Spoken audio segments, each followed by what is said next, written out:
give you advice and I didn't follow my own. Oh, yes. Let me take it off, right? Yeah, let me make sure it doesn't spill. Welcome to America's Healthiest City on ESPN Richmond, a 106.1, part of the Mike King Biz Media Network. Today we have Angela Patton, CEO of Girls for a Change, in the studio.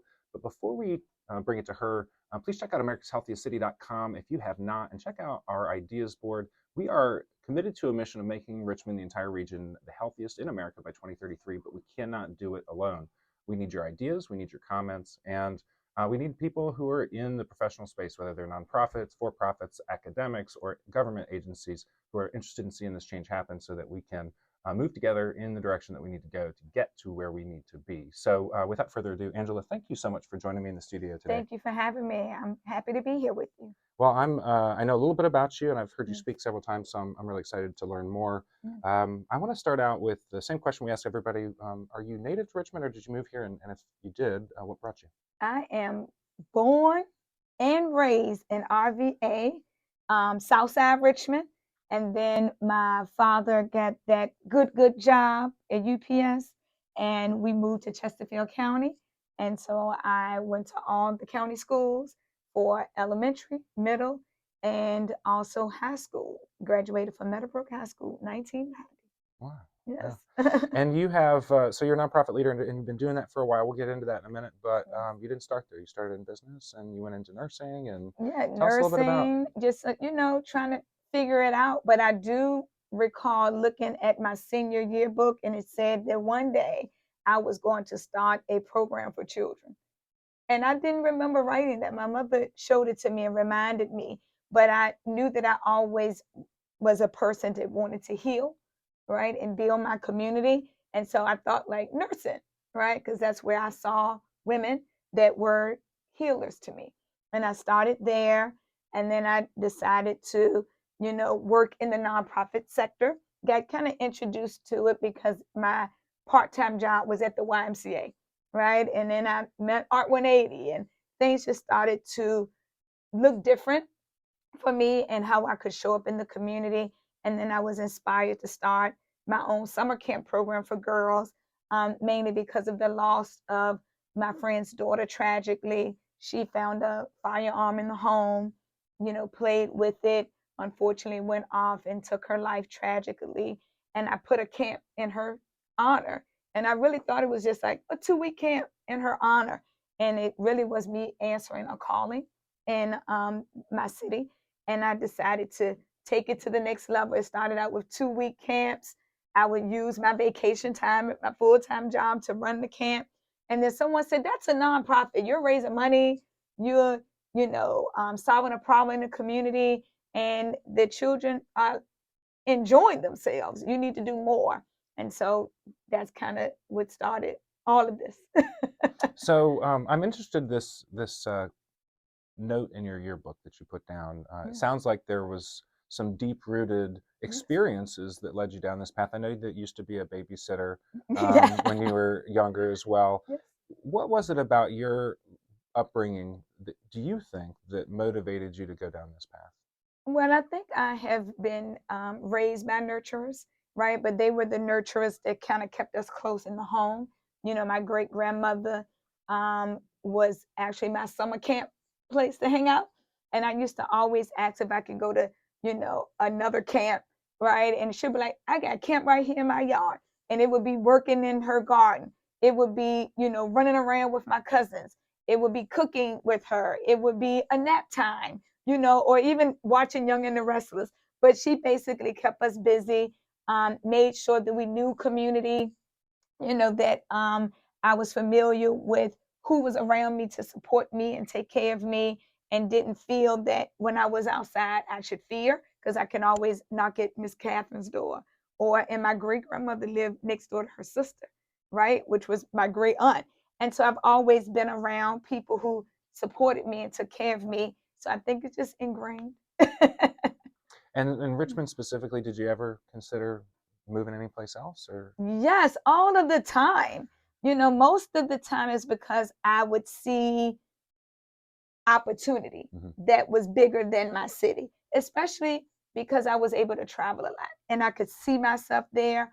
But for some reason, that little girl, Angela, kept saying, I want to do something for the girls here that may was not done for me, or replicate the same things that were done, or find the things that were small but were mighty in my city. And then I would see that other places maybe were already established around maybe girl-centered programs, and felt that I could bring that back to the place where I was born and raised and replicate it and make it bigger or better. Like fill up, the gap that was here and not go somewhere else where it's already popping and happening. Mm-hmm. Yeah. Well, let's talk about Girls for a Change.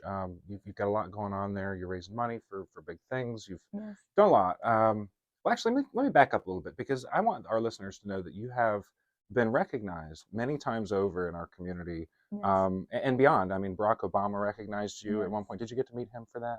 Yes. Wonderful, wonderful. I'm so glad to hear that. Top 40 under 40, Richmond Times Dispatch 2019 Person of the Year honoree, a couple of TED Talks. You've done quite a bit here in the community. Yes. Congratulations. Thank you. Long journey. Yeah. Well, and Girls for Change wasn't always Girls for Change for you. You started with Camp Diva, and then that merged. Let's talk about your mission. So you were out there to prepare Black girls for the world and the world for Black girls. Let's talk about that. That's right. Let's talk about that. I'm a white guy, and one of the questions I want to you're in the world. I'm going to start. I want to start with this. So you said something in your TED Talk when you talked about your merger with Girls for a Change, and you said that change is people don't like change unless they can see something in it for them. And so I'm going to prime you with this, because I know that there's something in this for me. What you are doing, even if I can't necessarily see it today or ever in my life, we know that there's an impact there. So why don't you talk about the impact that you're having, and maybe a little bit of a background on your 20 years of doing this work? Absolutely. I want to start with you saying about what it is for you, like what's in it for you. I'll repeat that. When I say that our mission, prepare Black girls for the world and the world for Black girls, is twofold. I think we all are trying to be a part of change that we all clearly said in 2020, most of us, right? The majority wanted to see.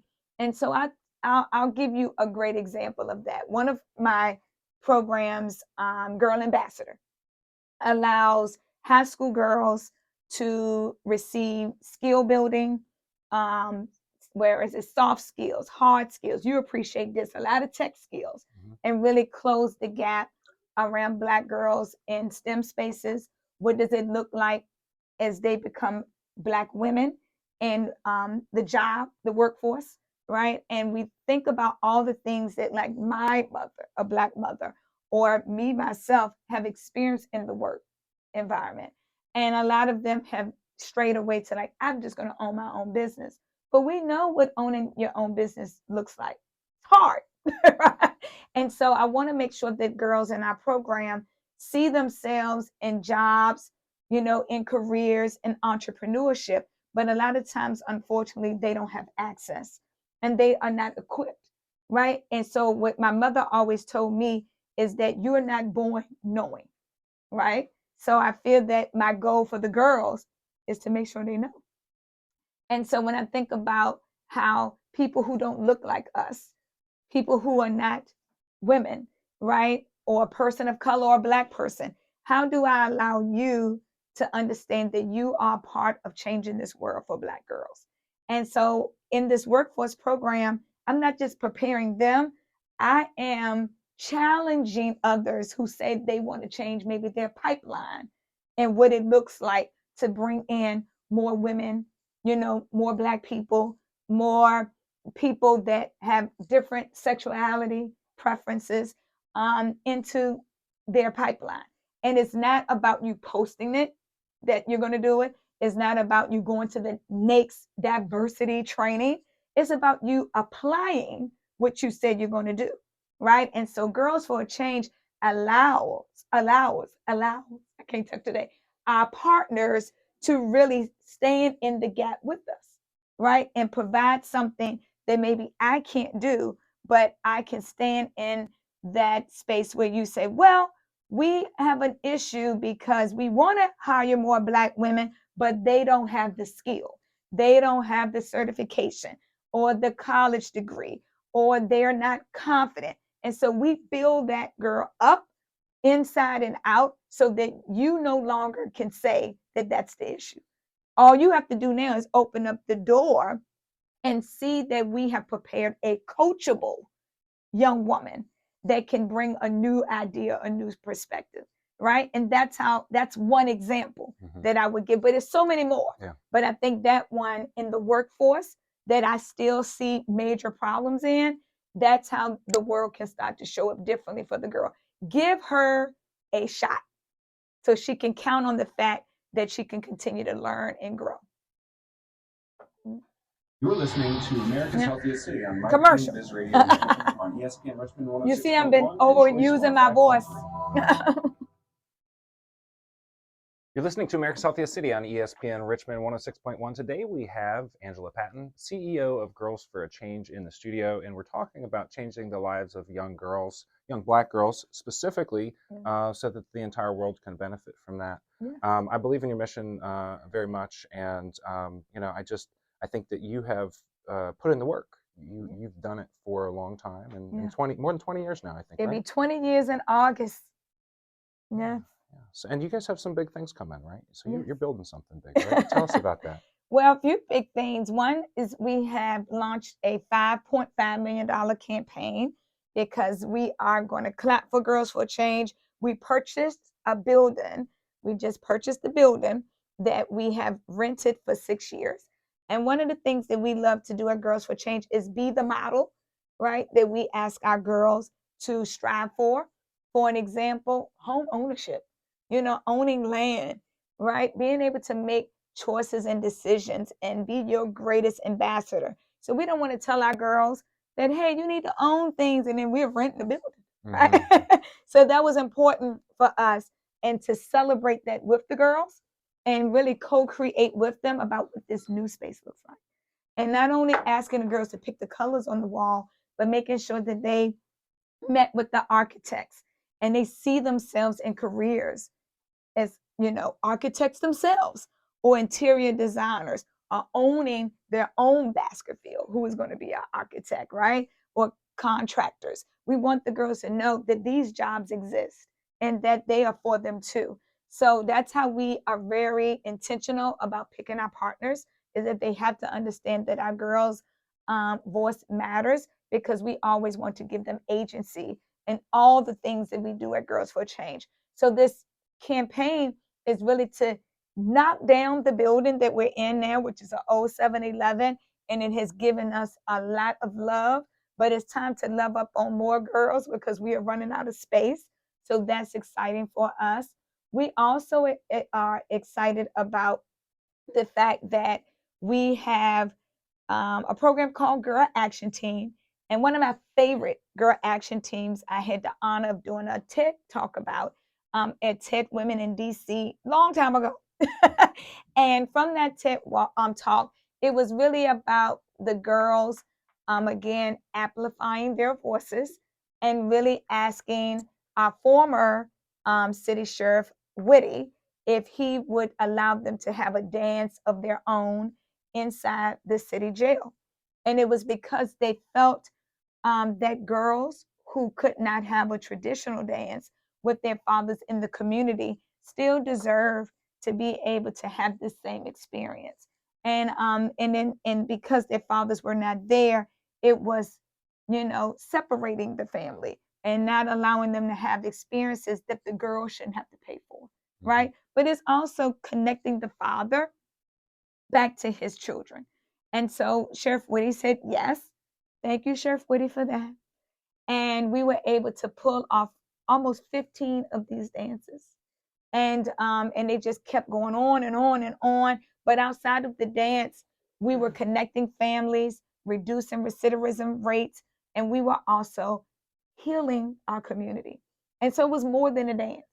And I was approached a few years ago by a film director, Natalie Ray, the only woman that approached me. Many people did. And Natalie Ray and I hit it off immediately because she invested the time to get to know who we were. And we decided that we wanted to do a doc about this experience and follow a few families about what it meant to have them experience human touch, right? And when a family member is incarcerated, as we know, unfortunately, they're seeing them on a Zoom call. And we all know how devastating that was, not being able to hug and squeeze and smell and feel our loved one. But this is their reality every day. Mm-hmm. And so this dance is special because of that as well. And so the doc is done, and we submitted it to Sundance. And we are so excited to announce that we will be able to feature our premiere daughters at Sundance in January. So exciting. So I'm going to say, all Richmond, please come out either online or in person, and let's like fill the theater. Let's like not literally shut down the internet, but let's almost shut it down, because you need the internet to see it if you can't come in person, and support our families, support Girls for a Change commitment, and let's like, celebrate the Girls for Change mission, because we wouldn't be at Sundance if these young girls did not say that they wanted this. And that's what Girls for Change is about. I'm excited about being able to go, and I'm a co-director. Like, cool, right? And a producer. Cool, right? And so First of many. Yes. And it has allowed the girls allowed me to even, think and push outside my comfort zone as well. So exciting. So I want to talk a little bit about change, because there's a juxtaposition here. You said in one of your TED Talks that you want girls to know that they can take control, that they Yes. have the power to choose when Mhm. information comes into their brain, what they do with that, and that change is going to happen, and it is an opportunity, but Yes. not necessarily something to be afraid of, and that there are going to be voices that come into your head, Oh, yeah. whether they're your own or somebody else's, being Yeah. critical of that idea or discouraging action. Mhm. I think that what I would hope you would speak to is the difference between sort of that change that's coming, that's going to come, that is, we almost sometimes feel like we're a victim to, and that's why maybe we're afraid, versus what you've been able to do, and what having a plan and what having sustained action in that Yeah. plan does to move people and groups toward the goal, because Yeah. that's what we're trying to do here, and we can certainly learn a lesson from you and what you've been able to accomplish. Yeah. I work in the youth space. So I think that, again, going back to that day when the girls came to me with that idea, I thought that I was doing social change work, but I was like more telling them. And then when I said, oh my God, because in my head, I was like, sheriff ain't gonna let them have this dance in the jail. But good luck. But I'm not supposed to, discourage, right? I need to empower. But that's when I understood what it means to work with youth as partners, but it's also about working with your community as partners. And like just saying, let me just see what this does. And like letting go of my fears, not thinking everything is a risk, and getting out my own way. Because at the end of the day, this is not about me, right? I got the calling to like show up, to probably do the strategic part of it, because the children can't call the caterer, but really and truly, I have to help them amplify their idea, and make them understand they can count on me to see where it goes, right? And not be so restricted. And I said that's what has helped lead me in this way, is that I am just an advocate for the girls' big dreams. And shame on me if I push those dreams out, right? Because they are the ones that's supposed to, strive for the future. They're here to set it up differently for them and their children. When I have transitioned out and I'm trying to hold on to old ways of doing things, right? My parents had to tell their parents that when they used to go to the counters and sit there and demand to be served, when someone was trying to protect them, and like, that's just the way it is. You can't do that. But because they sacrificed and they let go, is why I can sit here with you today, right? That's what change was about. My great grandmama would have never imagined me sitting here with a white man on a podcast, right? She'd be like, "Oh my God, what's happening?" But she was willing to sacrifice something for me to have that opportunity. And that's why I think that we're here, is to just make it better for those who are coming after us, because those before us, we stand on their shoulders. And I had to be reminded of that every day when I get in the way about what I think it looks like. Well, I love how you set out on a mission to really impact the lives of these young women. And in the process, you learned so much and grew outside of your comfort zone and a sense. So let's tell us about what you're building.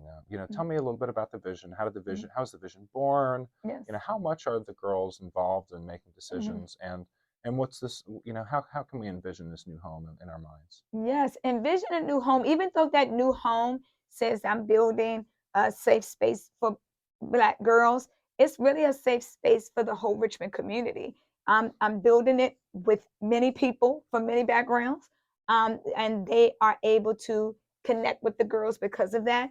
I'm also making sure that everyone feels welcome in that space. We will have some passive income opportunities to rent the building, and the girls may be your event planners, right? Yeah. So when I'm asking you to utilize our commercial kitchen, and then you may be able to prepare a meal with the girls, or they can work for you, right? I'll work with you, right? So that's how that really is looking, but it's really being intentional about honing into standing in the gaps that they face, but together, right? And so building a building, but I'm also building a community. I am building confidence in these girls. I am building a new world with the girls, and I am building opportunity for them. So our campaign is called 1 Million Reasons to Build. So that means there's a lot to build. Yeah. Well, nothing worth it is ever easy. So I know that you'll get there because you have the community support. Thank you. So I'm Thank positive. you for I think you've got saying a plan and a vision, which Yes. those are the prerequisites. Yes. Thank you for listening to America's Healthiest City on Mike King Biz Radio Network. Welcome back. Today we have Angela Patton, CEO of Girls for a Change, in the studio, and we're talking about the future for young Black girls, but also the entire community. And I'm so excited to have you here. I want to talk about the community a little bit, but before we get into specific ideas, I mean, I think what you're doing is such an inspiration. It's an idea all in itself, and not that anybody else should go out there and do that, but they certainly can contribute. Tell me a little bit about the impact. You've been doing this long enough that you've seen these young women grow into full adult women. What are some of the success stories that you've seen? Oh, so many, but I'll share one that is in my head now because of Sundance, right? Right before the pandemic, I also was approached by actor and producer and writer, brother, I call him brother because we're family now, Joe Egerton, who actually played in the movie here about the movie called Loving, right? Making sure that we could have Black and white families love each other, right? And he approached me also about the TED Talk and was like, I love it, want to know more. And as he was trying to get to know us better, he was in a film called Underground, and he invited Girls for a Change to bring our young girls to Atlanta, Georgia, to meet Barry Jenkins, who's a filmmaker, and to just kind of learn what it meant to be in that industry. Because long before Black Lives Matter, as an actor, he didn't see a lot of us and just wanted our girls to be exposed. And so we had an opportunity to have the red carpet pulled out for the girls. They got to go backstage, and they were on set, and they were meeting people that did multiple jobs and had worked on multiple movies, women, men, Black, white. And today we have 3 girls in film school because of it. Oh, wow. They never even thought about going to film school. They were thinking about doing some traditional work that we still need, nursing, social work, but it opened their mind, and it opened the possibility because of that one opportunity to be on set for 3 days and learn that there were so many opportunities in the industry alone because all they knew were really like writing and holding the camera. But this allowed them to really see a broader perspective. And I thank Joe for that, because he continues to do things like that for us. And we just came back from California, and our girls were on the set for Lucasfilms, right? And understood what it meant to make a Star Wars movie. And then they went to Pixar and they met the guy who actually created the movie Soul. And then they see themselves, and they just don't, sit back and dream about it. They know it can come true. And I think that that is success for me, and that's impact, because we're able to put some of the girls on a plane for the first time, right? And not only are they learning about the jobs, but then they're learning how to navigate, right? And how to travel, right? Just some basic life skills that sometimes becomes a fear for our children. Well, I wonder, what stories would we have missed out on had those diverse voices not, made their way into that industry? I mean, we don't know what they're going to create yet, obviously, but they're going to create something. Absolutely. Yeah. Absolutely. And we don't want to miss any more opportunities. We can't deserve it. We can't afford it. That's what I want to say. Yeah. We do not want to miss any more opportunities because we can't afford it, and they don't deserve that. They deserve better. And that's what Girls for Change is here to do. Well, before we run out of time, I want to give you an opportunity to inject any ideas that you want to bring to the table for our ideas board. And if you wouldn't mind, share with us somebody who is, from your viewpoint, making a difference in the community that we should bring into the show to interview. Yes. Well, what I'll share first is show up. Show up for Black girls in our city. We all are exposed to the problem, and the solution is showing up. That's one thing I would leave you with.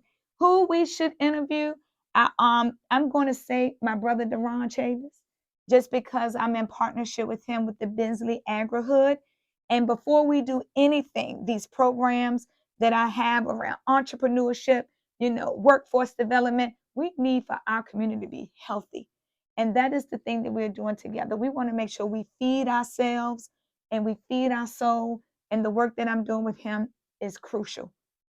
Yes. And, obviously money is always something that you're in need Absolutely. of, but is there anything else that you're looking for, any connections that you're trying to make in the community, or anything that we can help you? I need people to join. I have some board seats available now, too. I have some committee seats available, volunteer opportunities, and hire a Black girl this summer for my internship program, which is all on the Girls for Change website, girlsforachange.org. Follow us, and then also consider being a monthly donor. We have a new campaign called The Sustainer that our girls came, just helping us create sustainability, where you can donate like $25 or $50 a month, and that was spearheaded by our girls.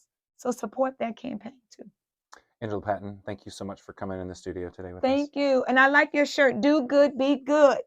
Yes. Soul Rise Essentials. Give it up for Soleil. All right, this was America's me. Healthiest City on ESPN Richmond 106.1, part of the Mike King Biz Media Network. You can catch us each week here at 6 a.m. on Thursdays. Please join us next time. Thank you.